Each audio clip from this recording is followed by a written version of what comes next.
گفتگو ان شبوں کے اندر اہل بیت علیہ الصلوۃ والسلام کی سیرت پر ہے، اور کہ کچھ حصہ ہر امام کی، ہر معصوم کی سیرت سے ہم گفتگو کریں اور اسے اپنی زندگی میں پریکٹیکلی امپلیمنٹ کریں۔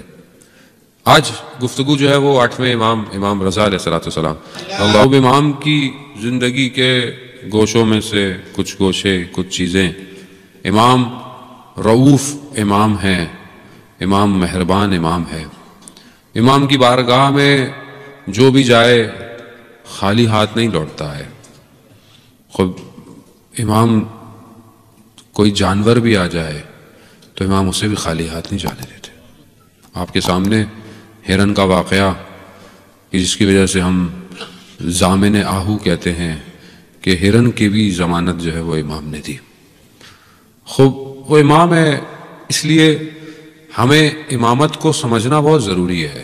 میں پہلے بھی اپنی گفتگو میں اس کی طرف اشارہ کر چکا ہوں کہ ہم امام کی معرفت حاصل کریں، امام کہتے کسے ہیں۔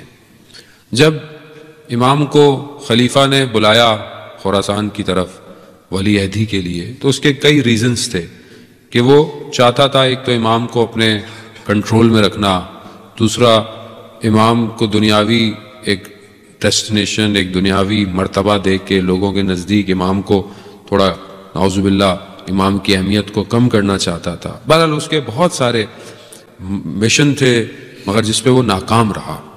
لیکن جب اس نے امام کو بلایا تو امام جب آ رہے ہیں خراسان کی طرف تو نشاپور، یہاں پر آپ جاتے ہوں گے جب زیارت پہ جاتے ہیں تو مولا کے قدم کے نشان ہے وہاں پر جب امام پہنچے تو وہاں بہت سارے اسکالرز موجود تھے، اہل سنت کے بڑے بڑے دانشور موجود تھے، ہزاروں کی تعداد۔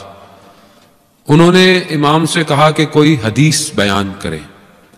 امام نے جو وہاں حدیث بیان کی اس کے بطن میں اصل امامت کی معرفت ہے عزیزان محترم۔ اس کے اندر امام نے جو حدیث بیان کی اسے سلسلۃ الذہب کہتے ہیں، یعنی سلسلہ کہتے ہیں چینز کو، زنجیروں کو، ذہب کہتے ہیں گولڈ کو، یعنی یہ وہ سلسلہ ہے جو گولڈ سلسلہ ہے۔ یہ کچھ حدیثیں ہیں جس کو سلسلۃ الذہب کہا جاتا ہے۔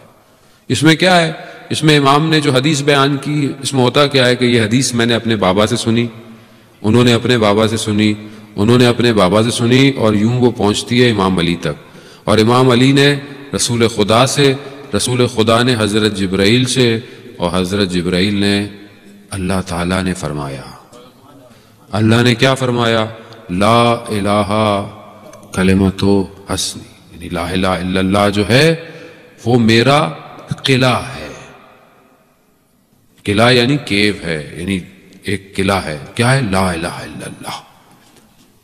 فمن دخل حسنی، اور جو اس قلعے میں اندر آئے گا، آمنا من عذابی، وہ میرے عذاب سے امان میں ہو جائے گا۔ خوب لا الہ الا اللہ، یعنی جس نے کہا خدا تیرے سوا کوئی معبود نہیں ہے، وہ امان میں آ جائے گا، وہ بچ جائے گا۔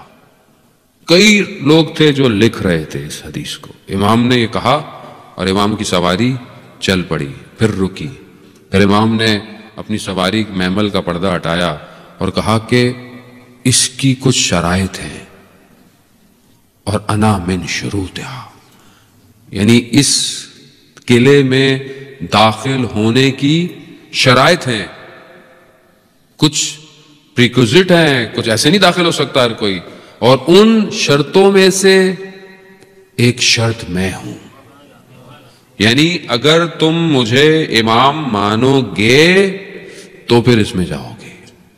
خوب یہاں امامت کو واضح کر دیا، حالانکہ سب اہل سنت تھے، اور واضح کر دیا کہ اس بغیر میرے داخل نہیں ہو سکتے۔ یہی وجہ ہے عزیزان محترم کہ جو فرقہ، غور سنیے گا، جو فرقہ 8ویں امام تک پہنچ جاتا ہے وہ 12ویں تک جاتا ہے۔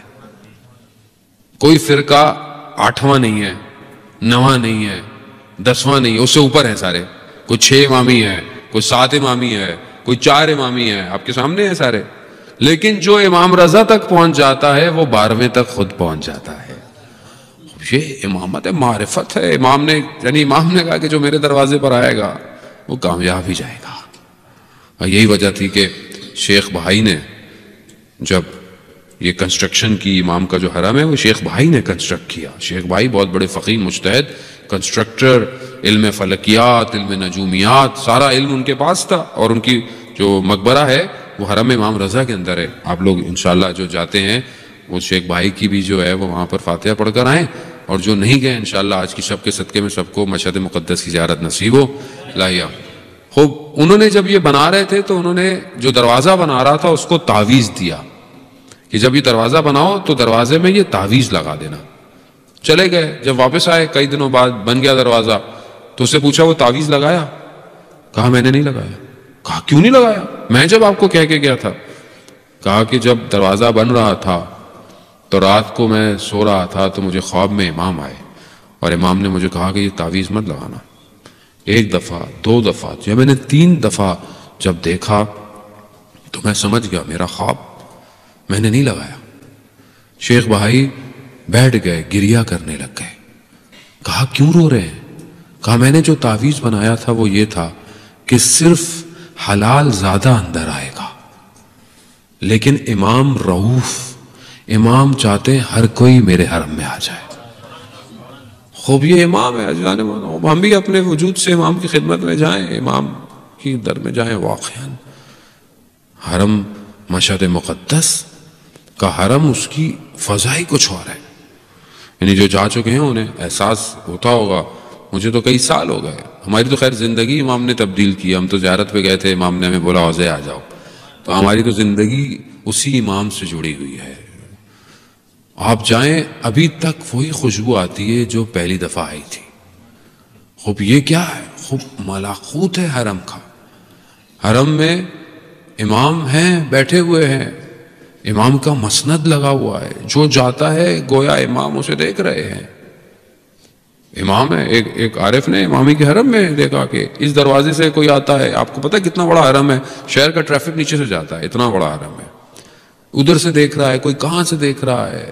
تو اس عارف نے کہا کہ یہ کیسے ہو سکتا ہے کہ امام، یہ سب سلام کرتے ہیں، امام سب کو جواب دیتے ہیں، کیسے ہو سکتا ہے؟